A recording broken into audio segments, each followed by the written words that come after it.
நாகப்பட்டினம் செல்லூரில் இயங்கி வரும் அரசு கலை மற்றும் அறிவியல் கல்லூரியில் இளங்கலை முதலாம் ஆண்டு வகுப்புகள் தொடங்கியது. கல்லூரிக்கு வருகை தந்த இளங்கலை முதலாம் ஆண்டு மாணவர்களை கல்லூரி முதல்வர் அஜித்தா வரவேற்றார். தொடர்ந்து கல்லூரி கலையரங்கில் இளங்கலை முதலாம் ஆண்டு மாணவர்களுக்கு ஒரு வார கால அறிமுக பயிற்சி தொடங்கப்பட்டது. நாகப்பட்டினம் மாவட்ட கூடுதல் காவல் கண்காணிப்பாளர் வேணுகோபால், நாகப்பட்டினம் உட்கோட்ட துணை காவல் கண்காணிப்பாளர் ராமச்சந்திரமூர்த்தி, மாவட்ட மனித உரிமைகள் பிரிவு துணை காவல் கண்காணிப்பாளர் ரவிக்குமாரன் சிறப்பு விருந்தினர்களாக கலந்து கொண்டு மாணவர்களிடம் உரையாற்றினர்.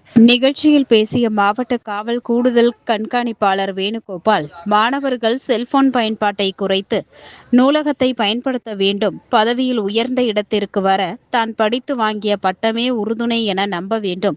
மாணவர்கள் படைப்பாற்றலை வளர்த்துக் கொள்ள வேண்டும் என கூறினார். காவல் துணை கண்காணிப்பாளர் அவர்களே மற்றும் இக்கல்லூரியில் முடித்து பிஎஸ்சி கணிதம் மேத்தமெட்டிக்ஸ் அறிஞர் அண்ணா அறிவியல் கலை கல்லூரியில் அரசினர் கலை கல்லூரியில் இரண்டாவது தான். அவனுக்கு வசதி முதல்ல பண்ணி கொடுத்தா அவன் அதை தான் பார்த்துட்டு இருப்பான். ரிம்மு புதுசாக இருக்கா, அதை குறைக்கணுமா, இல்லை செயின் கார்டு இருக்கு, இதுதான் நாட்டம் மொழிய புக்கு எந்த செமஸ்டரில் எந்த மார்க் வாங்கணும், எப்படி நம்ம முன்னேறி போகணும், அந்த உத்வேகம் இருக்காது. அதனால் மிக குறைந்த வசதி தான் பண்ணி கொடுப்பாங்க. நாங்கள் அதை அதிகமாக பயன்படுத்தணும். நான் வாக்குப்பட்டது பாண்டியனார்.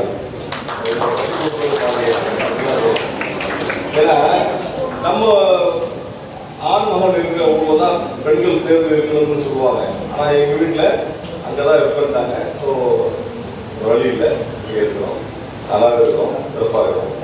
ஒரு விஷயத்துக்கு வருவோம். இந்த சூழ்நிலை பாருங்க, நீங்கள் எல்லாம் யூனிஃபார்ம் போட்டிருப்பீங்க, காக்கி ஒயிட்டு, வேற கொஞ்சம் டிஃப்ரெண்ட். கவர்மெண்ட் ஸ்கூல்ஸில் கொஞ்சம் டிஃப்ரெண்ட் யூனிஃபார்ம் இருக்கும், ப்ரைவேட் ஸ்கூல்ஸில் வேறு யூனிஃபார்ம் இருக்கும். இங்கே வந்தோடனே எல்லாமே அன்யூனிஃபார்ம்.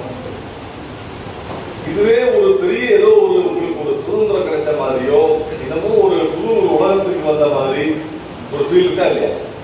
ஆனஸ்டா சொல்லுவோம். நீங்களே யோசிங்க, மனசுக்கு தப்புன்னு தெரிஞ்சா சரி, அவ்வளோதான். எது வேணா செய்யுங்க. நம்ம செய்யறது தப்பா கரெக்டா ஒரே சரி யோசிங்க. நம்ம அம்மா அப்பா எப்படி கஷ்டப்படுறாங்க, லைஃப்ல முன்னேறணும்.